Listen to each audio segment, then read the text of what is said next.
This is Movers and Shakers, where we interview the upcoming generation of make it happen multifamily investors to share their story.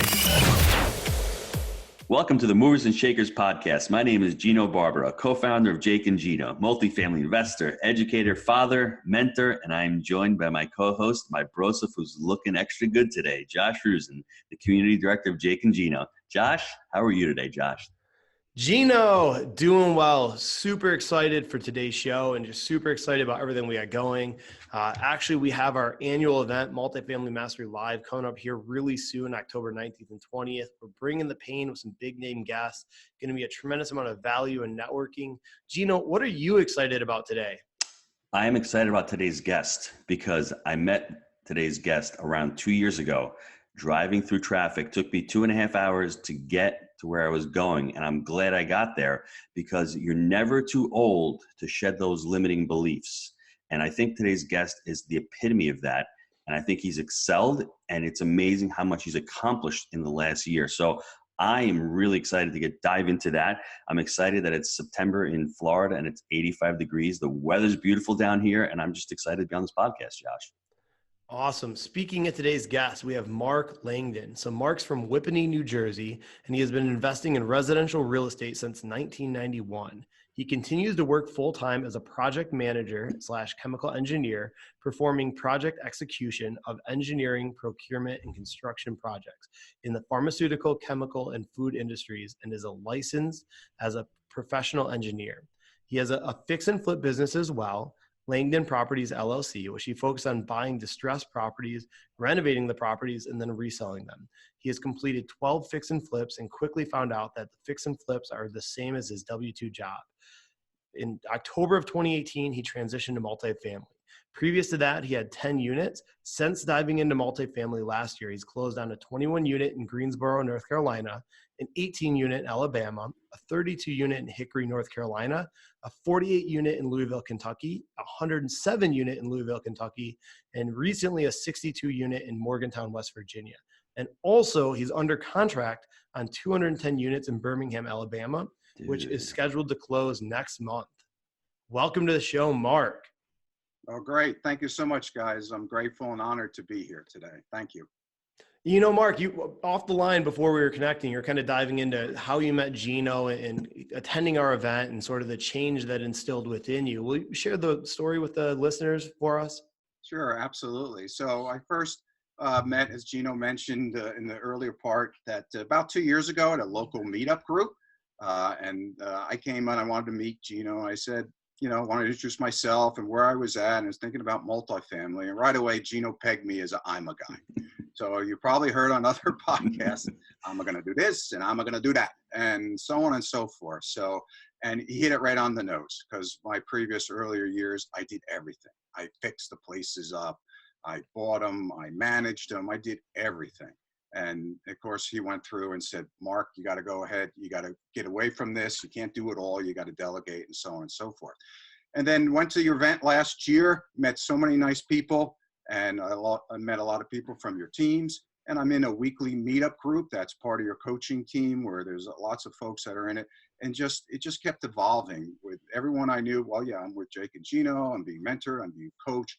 And they were really like stand-up characters and open and transparent, and people that I'd want to work with. So, and then from there, I ended up doing one particular deal where I got involved with Nick Chapman, and he helped through, and then with Dylan and all sorts of folks. So I kind of know you guys, even though I don't, but at the same time, I'm just real happy and, again, honored and privileged to be part of it. And you guys have made me where I am today, thanks to all your podcast coaching type items, et cetera. Mark, you know why I was able to assess your situation? Because it's always easier to assess other people's businesses and lives than your own, right? You can see so clearly what everyone else's mistakes are. So it's just easy to point them out. I mean, so, that self-reflection, I saw myself in you because I had the restaurant for 25 years.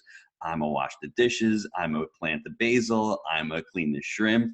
And it's, if you like it, it's one thing. But then after a while, it becomes tedious and it doesn't become enjoyable. and you can't monetize and you're doing things that really aren't bringing value to what you're doing. So it was very easy to assess your situation because I was looking in the mirror, right? You attract what you are. So to me, it was an honor to meet you because I'm like, yeah, I got a guy who's really working hard. Let's dive into those limiting beliefs. Why were you doing everything yourself, and what made you go out of the New Jersey market? Well, it was basically the confidence and the ability based on listening to you guys and other folks and networking with other folks to get over those fears. So my limiting beliefs was I had to drive by all my New Jersey properties. I had to do all that stuff myself. So I quickly learned that you have to get over your fears. And how do you do that? You either get coached, you get mentored, you take training, and you just, network with others to say, you know what, that's not so bad. Why don't you go look at the Southeast? Why don't you go look in the Midwest, right? And just before, I had to touch everything, be part of everything. And it was really, if you get the training, you get your education, and you get the confidence, when you have the confidence, you can do anything. And you look back and go, boy, I wish I did that a lot earlier. I'm glad you said that. How old are you, Mark? I'm in my upper 50s. So upper 50s. So everybody out there, listen to how old Mark is. I'm creeping up right next to Mark. It's not that he's old, but when you've been doing something for 20 to 25 to 30 years, it becomes part of your being. It becomes part of your physiology.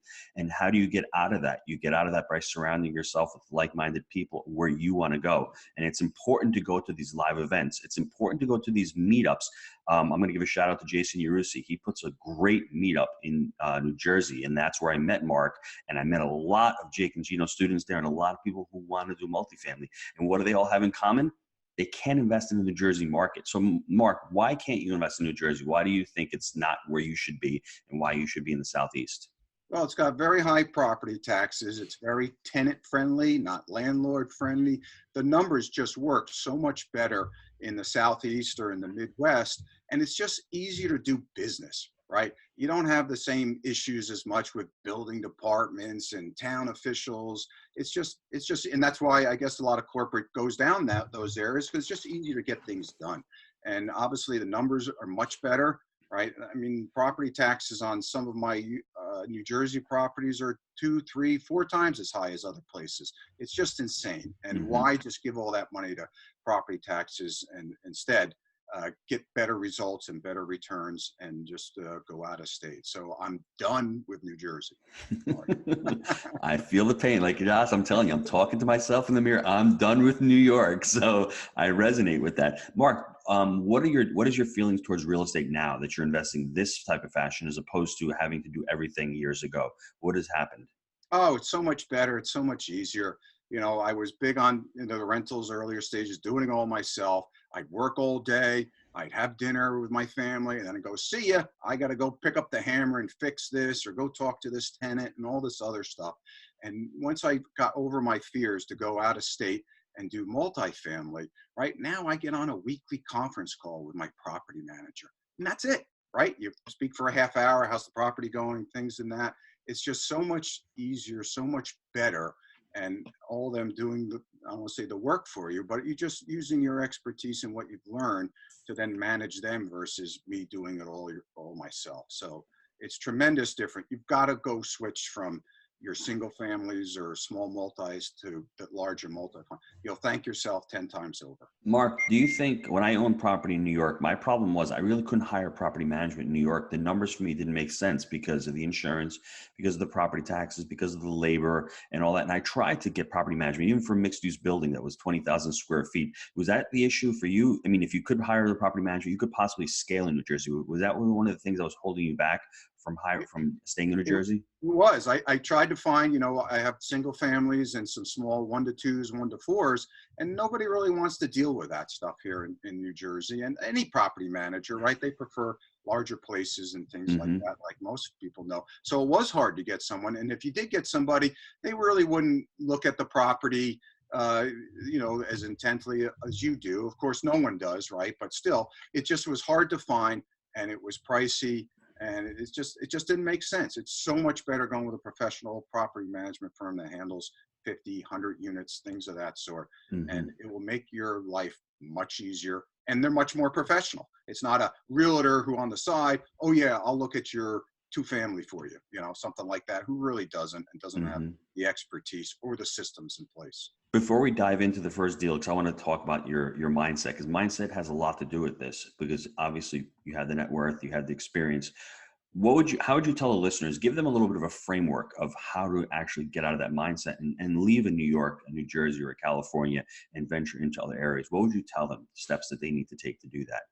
I'd say first step, which are all the basic steps on anything on getting a multifamily, is first of all, you have to have the confidence. So how does the confidence? That comes up with proper education, right? So if it's signing up to a coaching program or being mentored, something along those lines, to say, yeah, I can do this and I can do this out of state. So if you're not educated yet or so, it's well worth the money.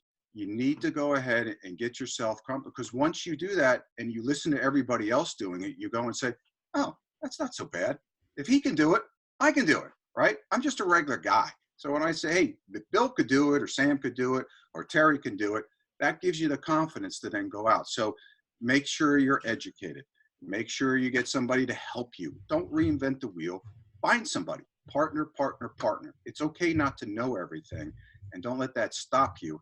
But at the same time, go back and find folks that can help you get yourself educated. I think with that, then you gain your confidence. And then with the confidence, then you can say, I can do it. And then you go ahead from there and you move to that. So if you haven't done that yet, or if you don't feel like you have the confidence to go out, get that by proper education and mentorship and things along those lines. Great. I love that. So I'm going to break it down for everybody. Confidence, education, and I'll take it one step further. Everybody write this down. Education times action equals results. What is that, Josh? Education times what? Action equals results. And Mark left that out because he's just an action taker person, because he's kicking ass. And there's a reason. He got educated. He had the confidence. When you have the confidence and you take the proper actions, that equals the results. And I think the other piece that Mark didn't mention, but he's done it, and he mentioned it earlier, is the mastermind group. Being held accountable by others and being surrounded by a great team gives you the confidence to go over and to do it, and not having to do everything, and having a special skill set where you can bring to a partnership. If you can partner up with 2 or 3 other people that have different skill sets than you, and you can marry that and get that together, you can have an amazing partnership. Would you like to add anything else to that, Mark? I know I took a lot of your words out and I just but it's true, right? I am an action guy, right? So if you do all that and you get educated, you get mentorship, but then you just sit around and analyze or do something like that, then you just wasted all that, right? Mm-hmm. I really get sad at folks who go ahead and do all that, and then they finally, for whatever reason, they don't take that next step, because you can do it. You really can. So just know that you can do it, and there's just regular folks out there doing the same thing. I'm not a rocket engineer. Anyone can do this, but you just got to try, and just don't stop until you get there. So what was your other motivation to be doing this? Because you're in your mid-50s, you're very successful, you have a great job. You do have some multifamilies. What was your desire to scale up and to get bigger? Well, I wanted to make sure, I kind of came up with a vision statement, and my 10 rental units in New Jersey, in my mind, still wasn't enough for what I was looking for retirement. Right. So I knew if I could scale on the multifamilies, which was the only way to properly scale.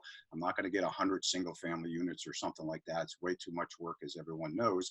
I thought multifamily was the only way to go. And so for me, I now feel real confident that, like, if my boss comes to me and says, Mark, that's it for you, I don't really care, because I know at this point, and I'm going to continue, but I could go right now if I need to. So again, it's confidence. I can rest assured my 3 kids are going to be fine. My wife and I are going to be fine. So it's really, that's where I really thought that was the best way to go. Otherwise, it's way too much work and way too long if you continue to do the single families and 1-2s. I love that. So that's confidence. It's in being, now he's empowered. Mark is empowered that he can continue to do this. And when you work from an empowering place and not a place of fear, but a place of confidence, you don't have to do a deal that doesn't make sense. So now Mark can be picky and choosy on looking at his deals and not having to make it happen because he's been proactive. So I think everyone out there needs to know that we're all winging it in the beginning. And when we first started buying properties, it was the same as us. We didn't know what we were doing. We were going to figure it out. So Mark, education times action equals results. He committed and then he figured it out. I bought the first deal. That rolls us into that first deal. Let's talk about that first deal. What was your thoughts? What was your fears? What did you like about the deal? And let's dive into that first deal. So the first deal was a JV with a partner, a good friend of mine. He's still a great friend today. And basically, he found the opportunity and he said, Mark, hey, I really like you to go into this. We met each other at your event. And again, here we go, a nice networking item from one of your events from last year. And we talked about it. And I said, oh, I don't know what kind of property. And it was a C-. And he's a good number cruncher guy. I'm a practical guy, I'd say, even though I'm an engineer. And then we just talked about the deal and we said, you know what? Let's take the plunge. It's his first deal. It's my first deal. As you said earlier, Gino, I don't know everything and I'm not sure, but I'm going to figure it out. And we just went ahead with the purchase of it. It's 21 units. It's in Greensboro. We like the area. We did all the research and it's a challenging property, I can tell you. But it's working out well, and we're really excited. It's been almost a year now. So what I did, it was a network JV. We both took the plunge and said, let's do it and get over our fears. He's in Virginia. I'm in New Jersey, both out of state. And we just said, let's do it. And I'm not sure how we're going to do it, but we just did it. And what are the value adds on this property? What was attractive about this property? The rents were really low. It's about $150 increase that we've been proven to get. So they need some renovations as they do it. There's a couple of tenants that had to be evicted. It had some deferred maintenance. And we had a total of, I think, 4 price reductions from the very beginning. I'm not a retrader, but at the same time, they weren't necessarily what you would call rent ready. So we went through it. And because of things weren't what they said they were, then we were able to negotiate 4 times. And every single time, I just said, write the addendum that we're offering a lower price. And he accepted it every time. So they knew themselves and they were ready to get out. And so it's basically a value add deal, get rid of tenants that aren't performing. And as we go through, we renovate the units. And it has proven from like a 450, 440 rent originally. And now we're getting 595. No problem.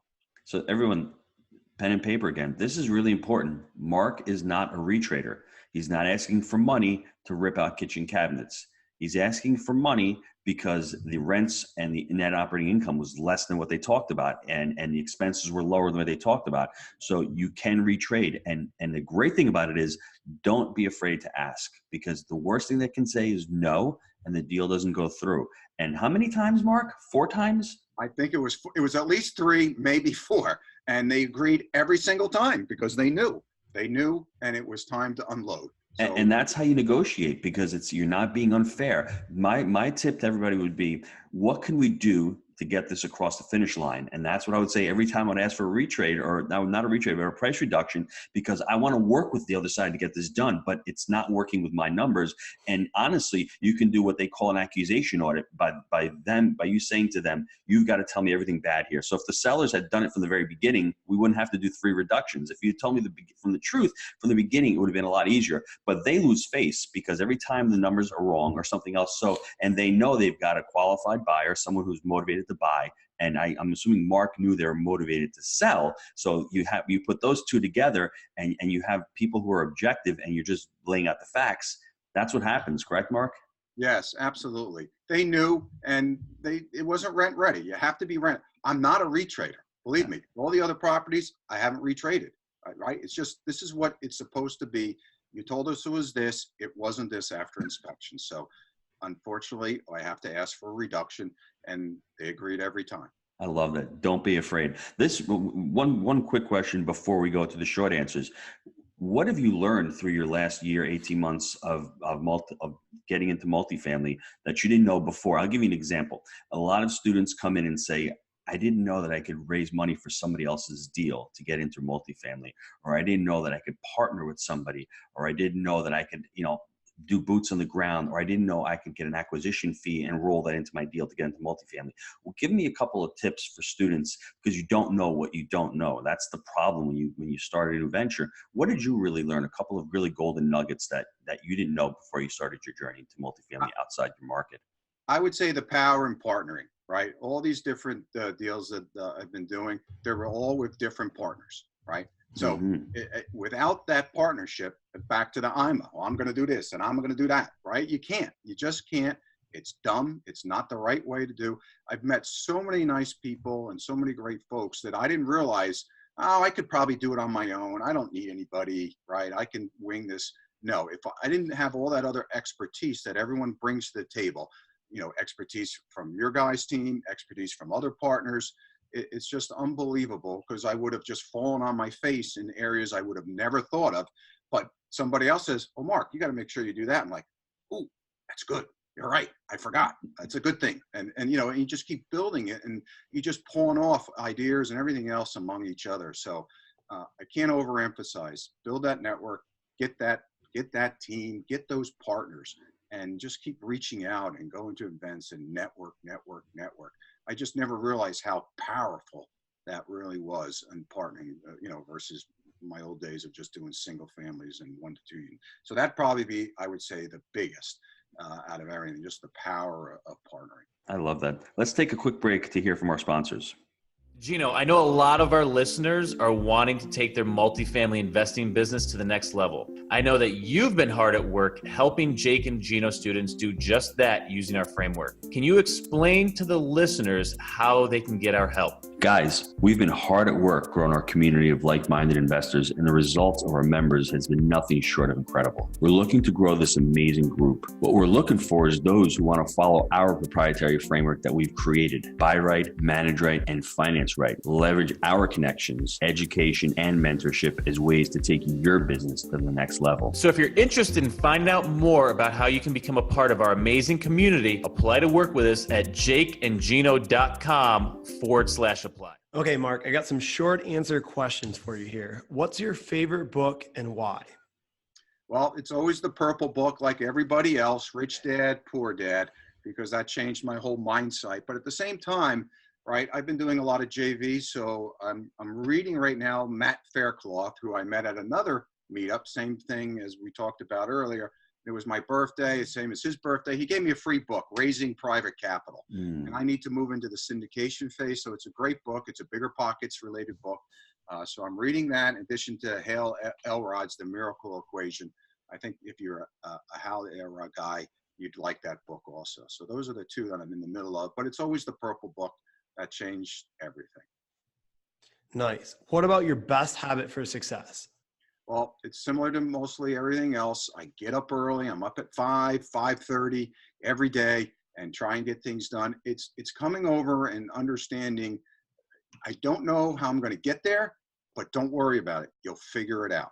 You just got to get over those fears. So I've learned that. So that's something I make sure every day, because when I go back, I look, I go, oh, that was no big deal, right? So I think that's a great item to instill on yourself every day.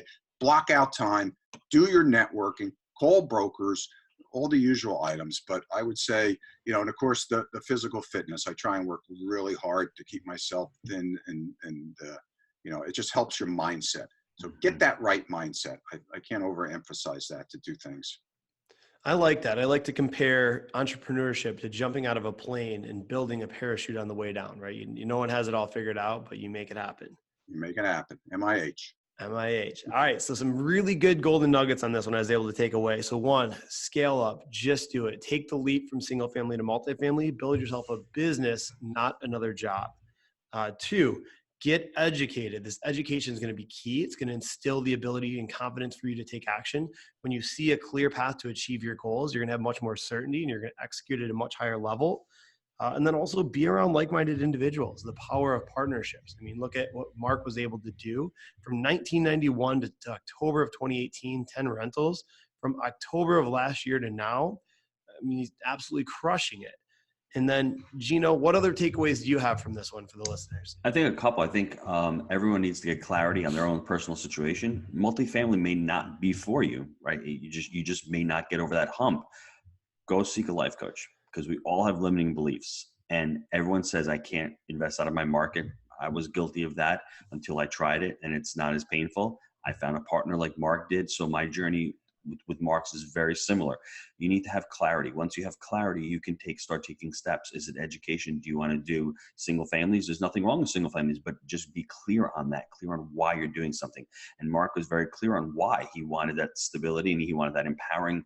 If his boss tells him to fly a kite, he goes, okay, where's the kite? I'll go fly it. I don't need you anymore. And that's the best thing about life. I mean, we don't have to quit our jobs to go into multifamily. That can be an additional to what we're doing with our jobs. If we like our jobs, we can keep our jobs, but being clear on that.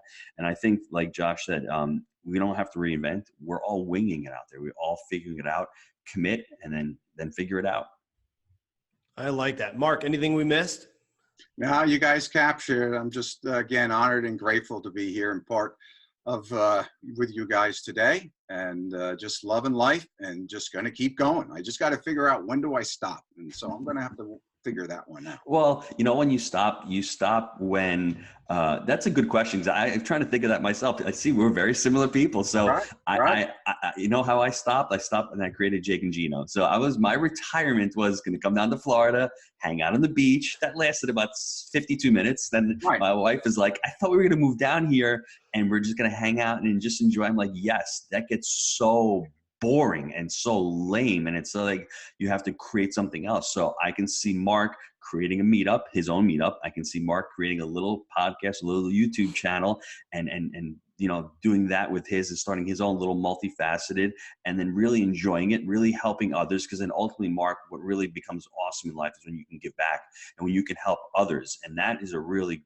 great feeling because you're giving of yourself, right? So that's the sixth human need, growth, which is exactly what you've been doing. And I'm sure that that's more fulfilling than anything else, growing as a person. And then the sixth one is the contribution and contributing and helping others. And you're already doing that by partnering with others. So they're helping you, but you're helping them at the same time. That's why the power of partnerships is so much fun. That's why I love Jake and Gino. I'm not only partnering with Jake, I'm with Josh. We have a great culture, but it's also the students that we bring along. We had a bus tour this weekend in Nashville that had 50 students.